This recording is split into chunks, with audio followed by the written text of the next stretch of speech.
Hello, I'm Jeremy Rivera, your Unscripted Podcast host. I'm here with David, who's going to introduce himself, his company, and tell us why we should trust him.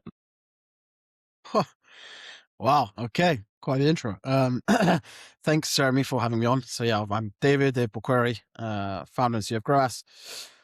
Why you should trust me? That's a tricky one, right? It's the ultimate human question. Um, Look, I think maybe don't trust me, trust what other people have said. We'll leave it at that. All right. Well, what have other people said, and what are they saying it about? So I think they're saying good things, right, about Grass. Ultimately, I think we're here to help people, right, do better with Google Ads. That's we can go into what Grass does in a bit.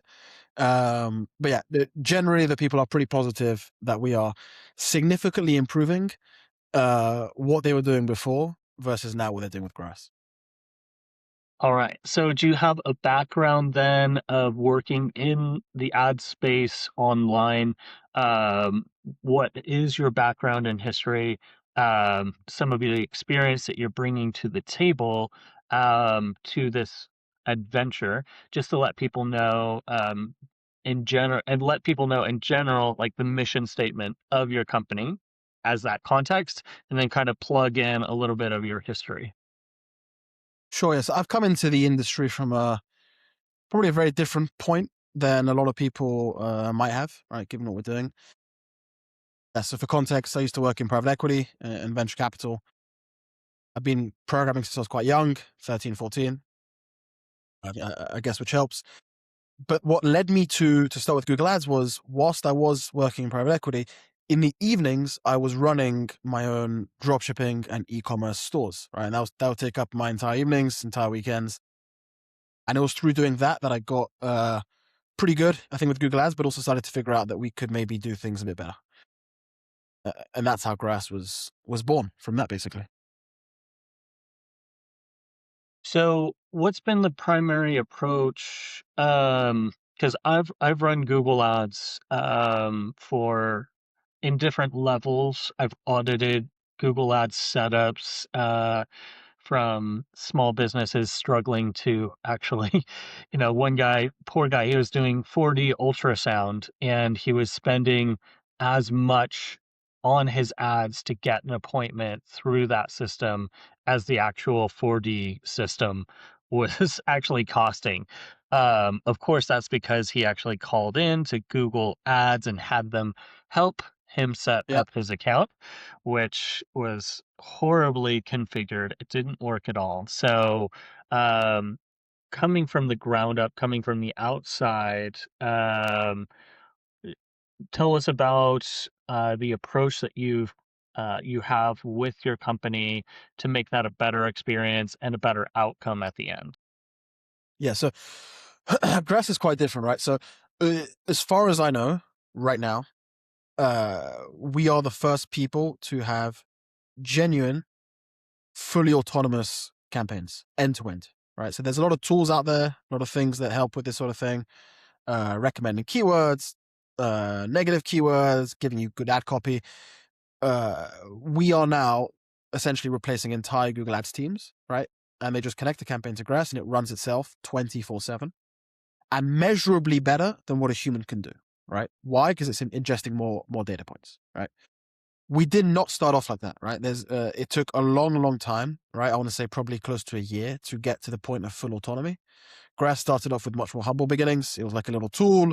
It helps you do certain things. It gave you dynamic landing pages. But Grass effectively evolved from being a tool that people would use and come in every day to improve their performance, hopefully, to now no one uses Grass. So we actually get alerts if people are logging into their account on Grass, and that will piss us off. It is not something that needs to be used anymore. It's been a long road.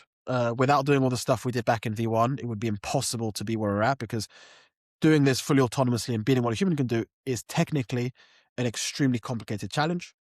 But yeah, we effectively got to that point now.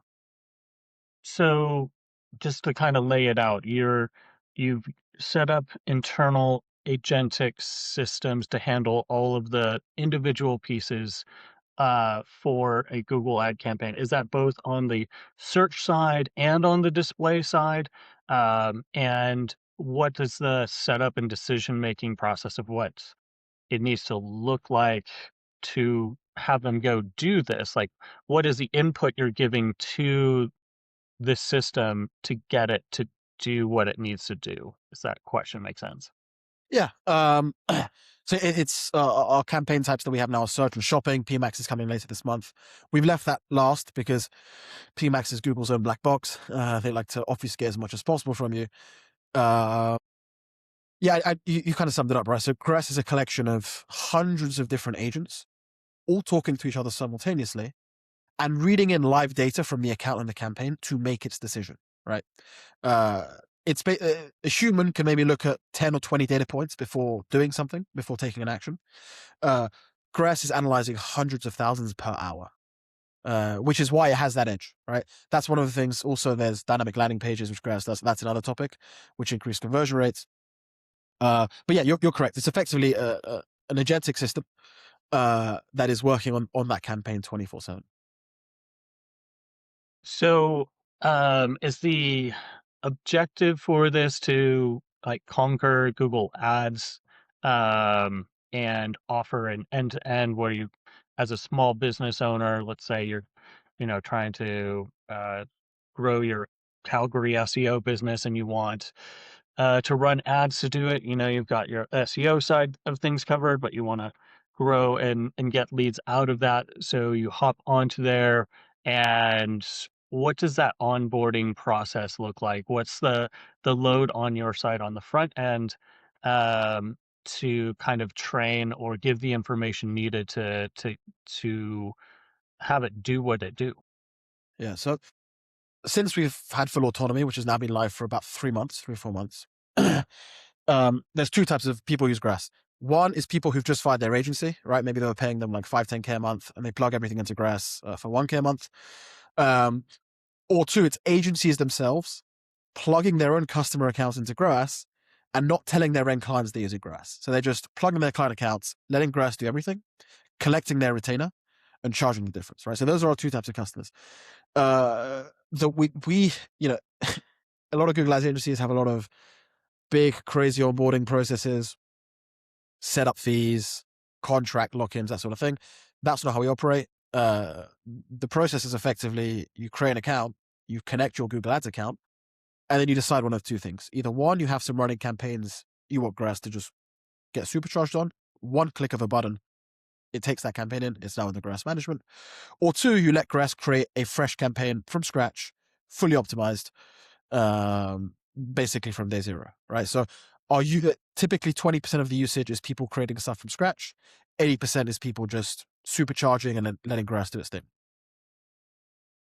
I'm curious how you handle some of the rough edges within the ad system. I know I've run into my own fair share of difficulties. For example, if you're setting a budget for a particular campaign, Google can, by its TOS, spend up to twice as much as that designated daily budget.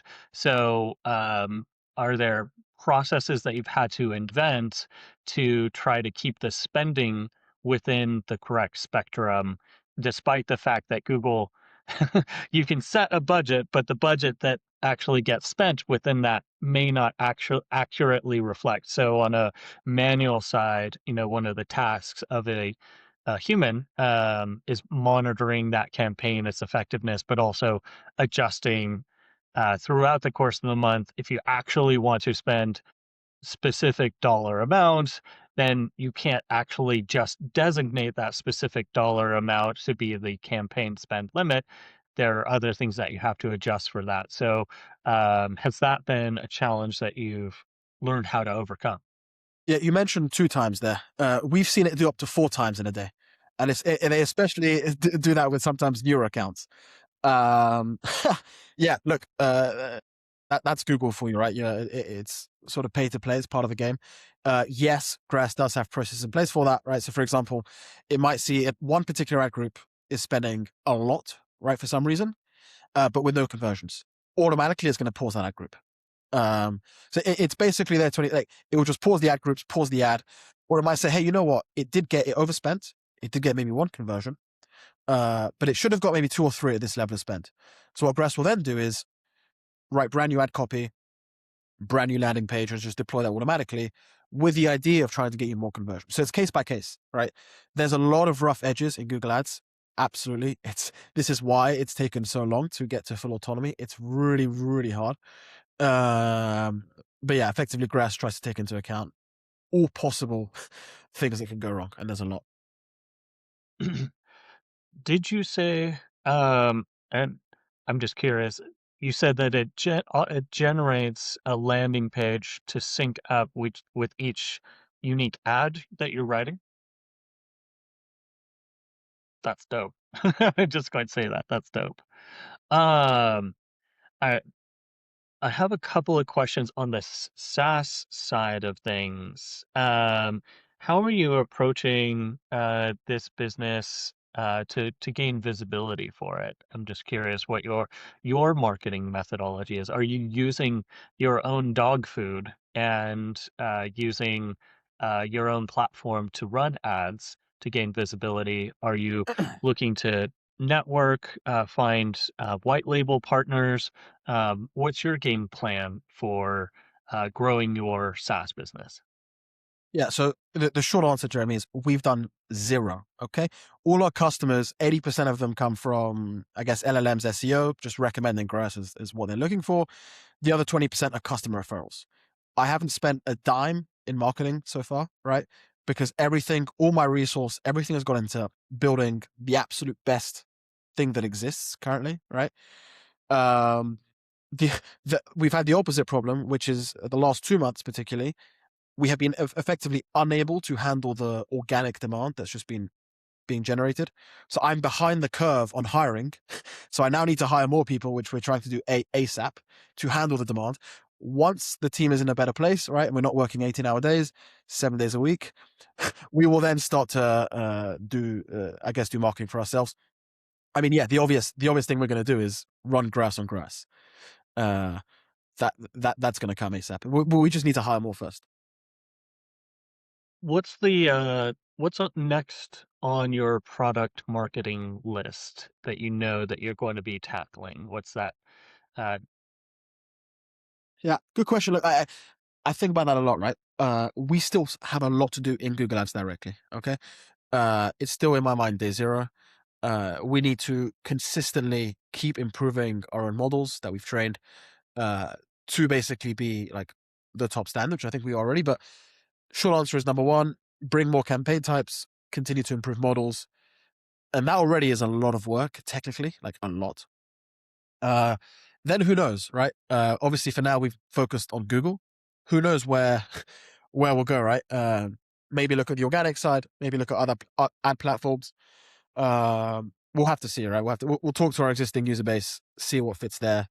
I have some ideas, but also we're in a space that's evolving so rapidly that what I think now in 3 months might just be there's no point anymore. So we'll see.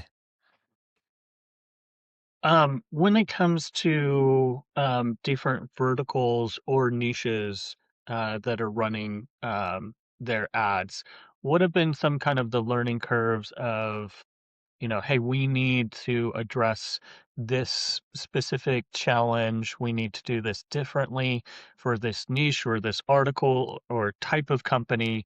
What have been some of the learnings on that side to set up because saying we're going to do Google Ads can address all kinds of different business models, from service to leads to, high-end products to e-commerce.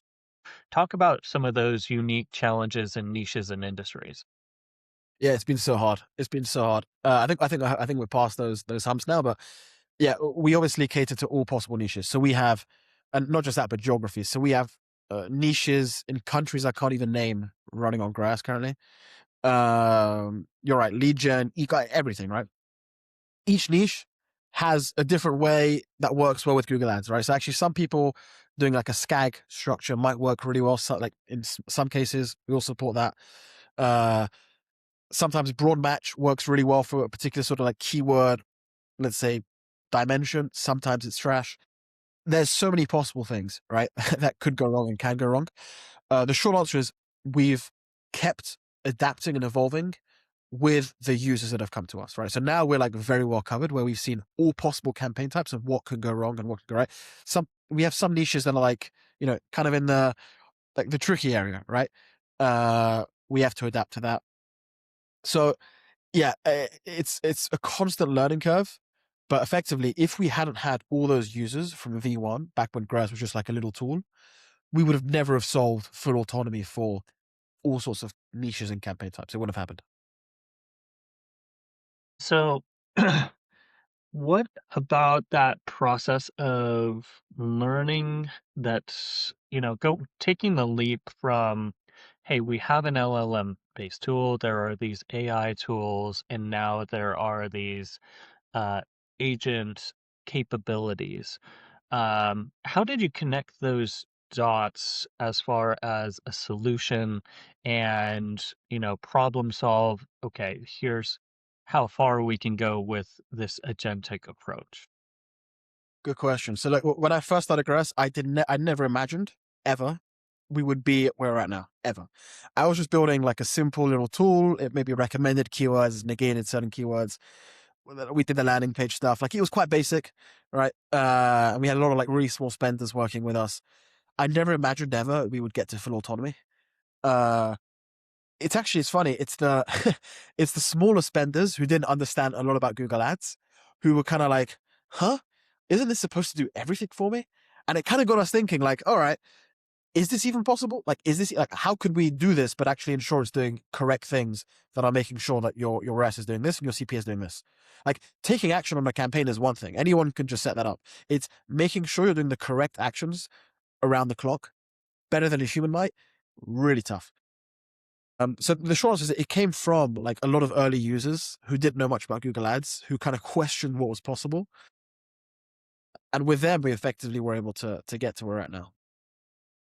So I'm curious because, on the front end side, I use Claude heavily, and any different AI tool, um, has its level of hallucination, has its level of false positive answers like that it gives back. What do you think has been the source of that, and how have you approached agentic using data, executing something very real world, very real money, Yeah, where a hallucination sure, is, uh, let's say, very deadly or very absolutely. potentially dangerous. So, how have you addressed that elephant in the room? Great question. So two things. One, custom trained models, which again would not have been possible, like fine tuning our models, which would not be possible without our big user base that we collected in V1, right? So like without this, I don't know where we'd be. Two, uh, context matters. So business context, right? If you can feed as much possible information about the business or the particular offer, what they're trying to achieve, the brand, all these sorts of things, uh, the results you're going to get actually are drastically better, right? So yeah, short answer is custom models and feeding in the correct context that matters, and also knowing like what to ignore. Not just dumping somebody's website and saying, "Hey," there's a lot of other things that you have to be careful with. That makes sense. So with that in mind, I'm curious, is that something that you have to address, like in your marketing materials, that hey, we have this process to make sure, AI is running it right, or, how do you ensure that people are communicated that the process you have is, safe for their money? Yeah, look, it's hard, but you know what? You know what's surprising? I'm surprised by the number of people that are uh, very excited to have something fully autonomous, so they don't have to check. And that's obviously smaller businesses will appreciate that, right? Like the alternative is maybe an agency or a freelancer, which is hit or miss and obviously very expensive. But also even at the much, much bigger end, right? We have people spending 7 figures a month through Groas campaigns. Like that's just one customer. They're super excited about it, right? They're like, even before we even got on a demo and showed them about this stuff, they were just keen, right? From the off. So it's not something that we have to address too much. Obviously AI is getting bigger. People are knowing more about it. That builds confidence. Most people use AI tools in their day-to-day life. The models, when you go to like a chat GPT or whatever, seem to be getting better. So that also, I guess, gives people some confidence. But yeah, I mean, had this, would Groas have existed 2-3 years ago? Yeah, maybe it would have been a different question. A little bit of a different question. Um, Here's a soapbox. I'm going to put it down in front of you, and you can step on that soapbox. And what's your hot take? What do you think that people should know um, about anything that you're passionate about? What you wish the All world right. was more passionate? Whoa. Okay. I don't know about. I can. If we're keeping it in the context of marketing and Groas, I'll say this, right? I don't mean to be disrespectful to anybody or inflammatory. I would just say truthfully, like, what we have seen in this journey we've been on, because it's been quite the ride. When we take over accounts from other agencies, right, or maybe some freelance person they found on Upwork, it's quite drastic what we see. It's really drastic. I want to say 90%, 95% of those scenarios, what we see in those accounts is really tough, right? It just things horribly configured. Businesses losing money on Google Ads. They have absolutely no idea why. They've been charged a fortune, right? So they correlate the price they've been charged with the quality of work that's been delivered, right? Mhm. And they think, oh, like, Google Ads are not for me. It's just like a dead horse. Like, what's the point? And that's really tough to see. We've seen this countless times. So when we have to then take over that account completely, build everything from scratch again, and then a month later, like, okay, why wasn't Groas around like a year ago? We've seen this so many times in this space. We have agencies using us, by the way, and we have like a great relationship with them. Like a lot of them are great. But I think in 5 years' time, the agency landscape will look very, very different because you can't, I think, justify charging, you know, 15% of ad spend plus this, like with these lock-ins for a long time, because things like Groas are just gonna, I think, keep making the market evolve. So I feel quite strongly about that because I've seen a lot of like particularly smaller business owners get really badly burnt by multiple agencies like consecutively, and I don't like to see that personally. I think that's a fantastic and fair hot take. I see that often too, taking over on SEO accounts elsewhere and just saying, good Lord, what what is going on here? Like, why is this set up this way? This is a terrible decision. And I've done audits on a number of Google Ads accounts of like, hey, you're doing the SEO. Do you know anything about ads? Can you check this out? I'm like, yeah. Oh my goodness. Why are you haven't even set a geographic boundary? Like you're advertising in Omaha when you're in Southern California. Like really basic stuff. So I could definitely see misconfiguration on a wide basis being a challenge with Google Ads. Um, that being said, what's some resources or information, or if you had anybody check out something out after this conversation about what you're doing in the ad space, where can they find you? Find a white paper or some information about what's happening in Google Ads space. Sure, I guess our website, right? So groas.ai. I think we have a blog on there. I don't keep too much of a track. That sometimes publishes some stuff. I think people sometimes tell me they read it, so maybe check the blog. Otherwise, look, feel free to get in touch. I think actually that LLMs are a good source if you want to learn about Google Ads and just like start to tweak YouTube videos. We might start doing YouTube videos, but look, there's a ton of free content out there. Like if you're not running Google Ads, there's a ton of free content where you can just sort of get going. And obviously, if you have any questions, then feel free to get in touch with Groas, I guess. Fantastic. I appreciate your time, Dave. Thank you, Jeremy.